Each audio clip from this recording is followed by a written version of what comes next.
আজি মই এটা ৰেচিপি লৈ আহিছোঁ, এইটো তৰমুজৰ বাকলিৰ জ্বলা মিঠা আচাৰ। এইটো কেনেকৈ কৰোঁ চাওকচোন। তৰমুজৰ বাকলিবোৰ এনেদৰে কাটি লৈছোঁ। আপোনালোকে দেখিছে সৰু সৰুকৈ কাটি লৈছোঁ। ইয়াৰ বাকলিটো মই গুচাই ল'লোঁ। এতিয়া বাকলিটো যিহেতুকে অলপ ডাঠ হয়, সেইবাবে অলপ ডাঠকৈ এৰুৱাই ল'ব।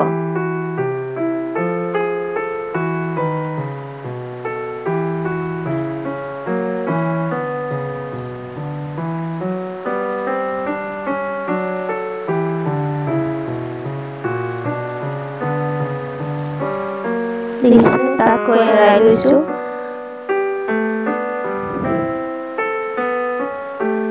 এইটো মোৰ পিছৰ বাকলিটো এৰুৱা হ'ল। ইয়াৰ যদি ৰঙাখিনি অকণমান থাকি যায়, খাবলৈ সোৱাদ হয়। মই আগতে বাকীখিনি এৰুৱাই ৰাখিছিলোঁ। এনেদৰে সৰু সৰুকৈ কাটি লৈছোঁ। এতিয়া এইখিনি সৰু সৰুকৈ পিচ কৰি দিম, তেতিয়া পেষ্ট বনাওঁতে সহজ হ'ব, বেছি দানা দানা হৈ নাথাকিব।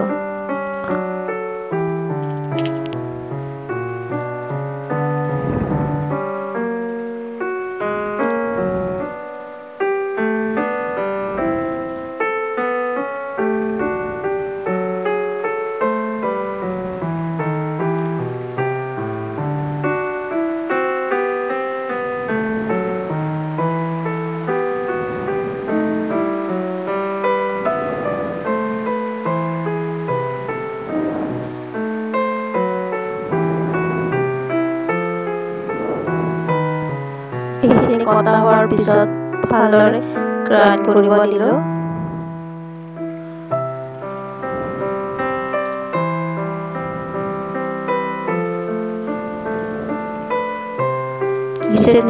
দানাৰ নিচিনা হৈছে। আপোনালোকে ইচ্ছা কৰিলে ইয়াতকৈ মিহি কৰি ল'ব পাৰে।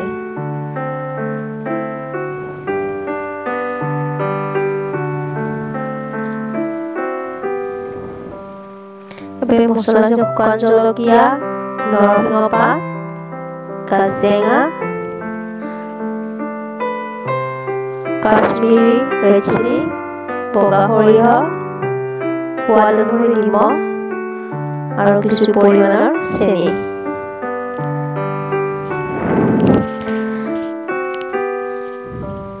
ইয়াত মই প্ৰথমে দিছোঁ সৰিয়হ তেল,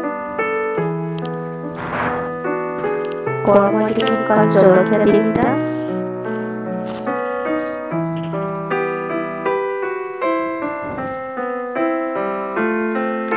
এড কৰিলোঁ বগা সৰিয়হ, তাৰপিছত এইখিনি দি দিলোঁ, তৰমুজৰ পেষ্টখিনি দিলোঁ।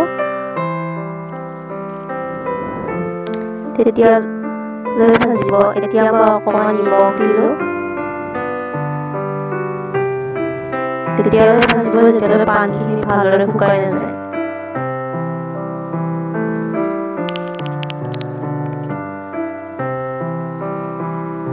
ইয়াত এড কৰিছোঁ Kashmiri powder, Kashmiri red chilli. ইয়াত দিলোঁ চেনি, আপোনাৰ ইচ্ছা অনুসৰি যিমান মিঠা হয়।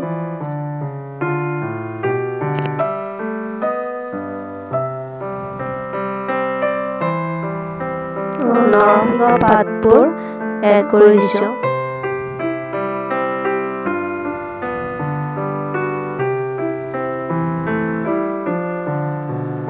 সামান্য পৰিমাণৰ পানী এড কৰিছোঁ, যাতে বস্তুখিনি ভালদৰে পেষ্টখিনি ভালদৰে সিজি যায়। এয়া ৰেডি হৈ গ'ল তৰমুজৰ বাকলিৰ জ্বলা মিঠা আচাৰ। ধন্যবাদ।